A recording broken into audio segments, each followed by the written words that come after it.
Então eu disse na pregação de ontem que para se fazer cristão tem que ter a evidência, o fruto. E hoje a epístola, a primeira epístola de João vai nos ensinar que evidências são essas. Quais frutos são esses que o cristão verdadeiro, que o salvo e o convertido verdadeiro tem que dar?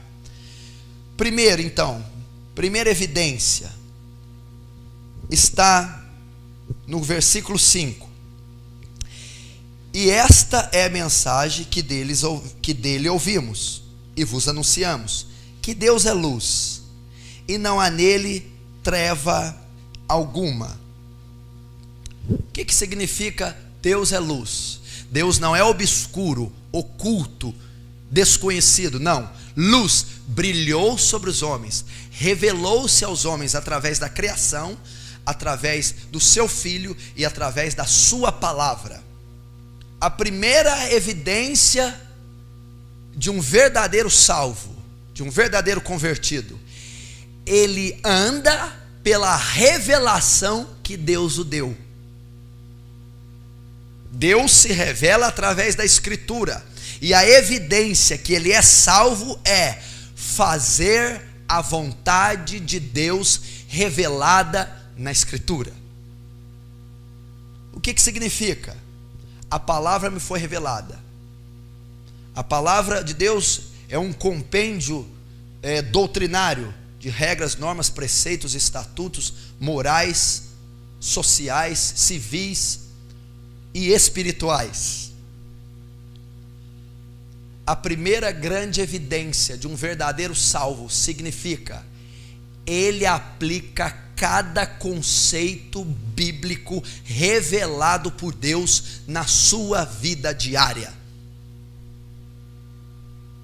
A palavra, ela tem princípios para todas as áreas da nossa vida. E um cristão verdadeiro não dá um passo sem aplicar o conceito bíblico na sua vida. Como é ser um bom funcionário? As epístolas de Paulo: servi vosso Senhor, não à vista para agradar o homem, mas como para agradar a Deus. Estou aplicando um conceito bíblico. Maridos, deveis amar vossa esposa como Cristo amou. Eu estou aplicando um conceito bíblico. Eu não amo de qualquer jeito. Eu não me relaciono com a minha esposa do jeito que eu quero, porque aí eu me torno ímpio, confessando assim que eu não sou salvo, porque eu não estou andando na revelação de Deus. Segunda evidência: ser sensível ao pecado, ter uma vida de arrependimento. Olha o que ele está dizendo aqui: qualquer que é nascido de Deus não comete pecado. E aqui está no grego amartano, é um infinitivo presente vivo que subentende ação contínua. Então está dizendo que quem é salvo nunca mais pecará. Ele está dizendo que quem é salvo não fará ação contínua, prática diária, estilo de vida pecaminoso.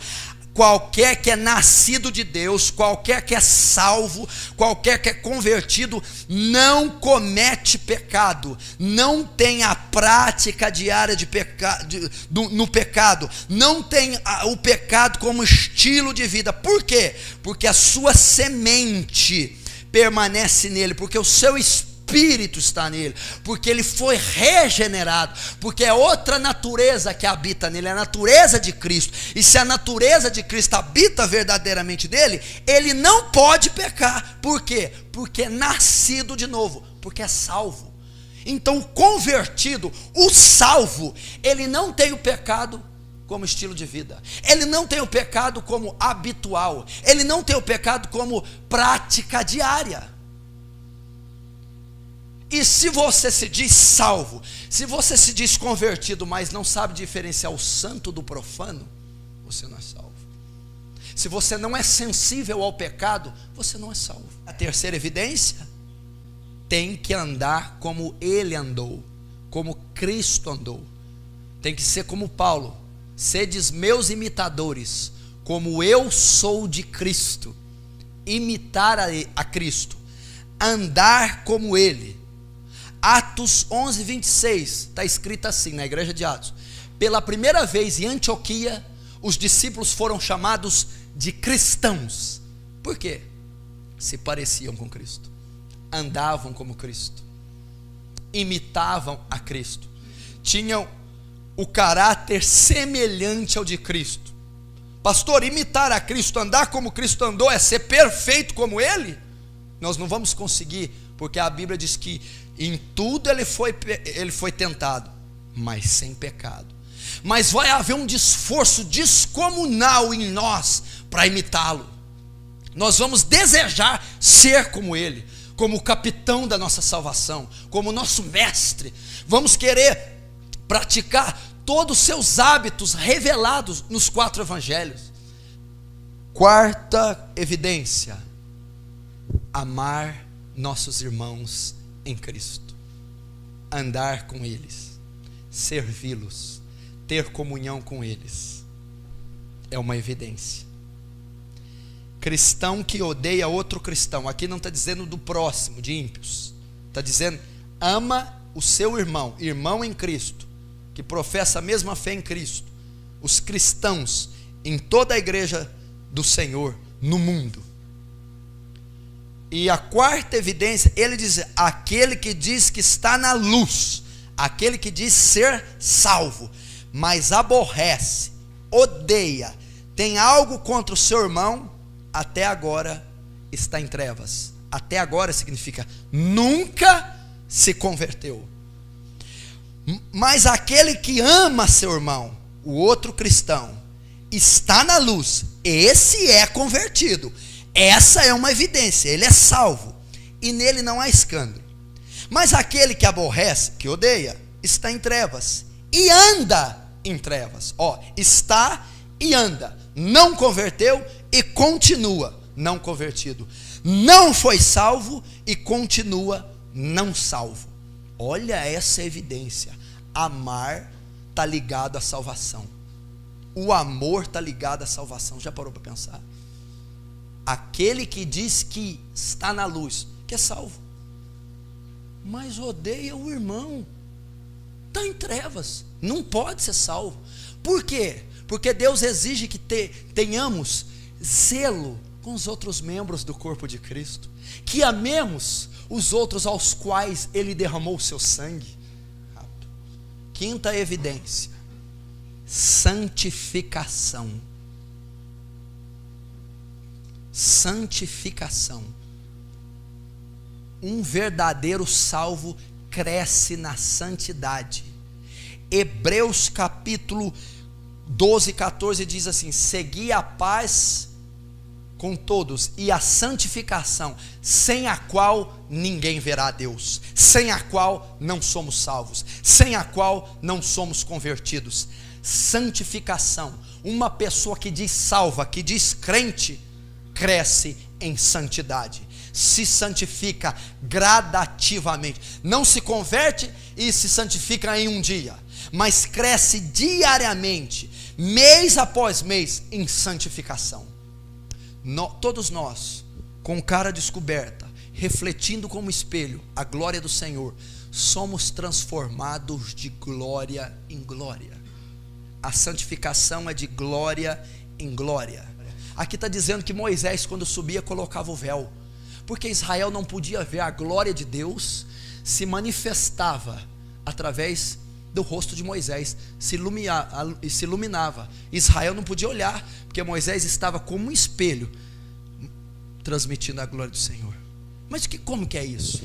Moisés subiu no Monte Sinai várias vezes e ficou vários dias.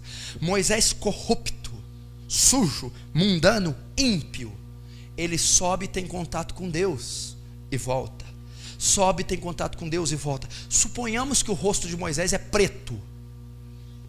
O preto significa corrupção, mundanismo, o seu caráter, o seu eu sou esse preto, o caído. Quando Moisés subia e voltava, estava menos preto. Moisés subia de novo e voltava, estava cinza. Quando Moisés subia de novo no monte e voltava, cinza bem clarinho. Subia mais uma vez, voltava, branco.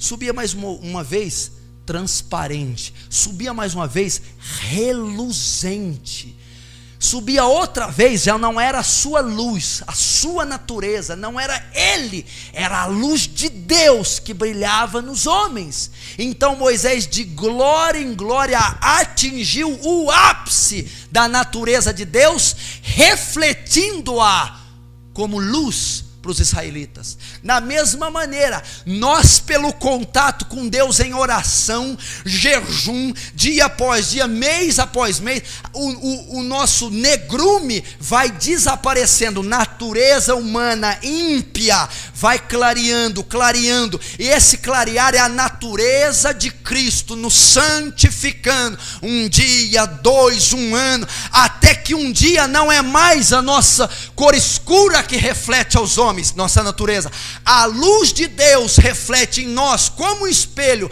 aos homens, a natureza de Cristo. Isso é santificação. Então, meu irmão, você não se diz salvo pela sua confissão, nem por estar na igreja, nem pelo que você acha. Foi nos dado uma revelação para nós, através dela, nos policiar, nos pautar, para ver se somos realmente salvos.